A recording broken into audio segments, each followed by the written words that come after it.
আমার ভাই সোহাগের মুখে ছিল নবীজির সুন্নত, মুখ ভর্তি দাড়ি।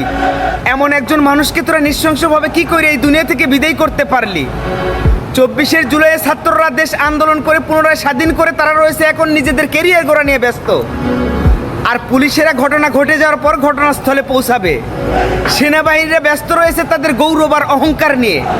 20 জন মানুষ মিলে করেছে দেশে সরকার গঠন। দেশে না আছে কোনো নিয়ন্ত্রণ, না আছে কোনো আইন কানুন। তারা তো তাদের জায়গাতে সেবে আছে। আর দেশের সাধারণ মানুষগুলো এখন রাস্তাঘাটে বিপদে রয়েছে। ছাত্র ছাত্রী ভাই বোন, দেশের সর্বস্তরের জনগণ, আবারও আপনাদেরকে মাঠে নামতে হবে। এবার কোনো দলের জন্য বা কোনো জাতির জন্য নয়, দেশের সর্বস্তরের সাধারণ মানুষকে নিরাপত্তা দিতে হবে। সন্ত্রাসবাদীরা যেভাবে আমার ভাইকে এই দুনিয়া থেকে বিদায় করেছে, তাদেরকেও ঠিক এইভাবেই বিদায় করতে হবে।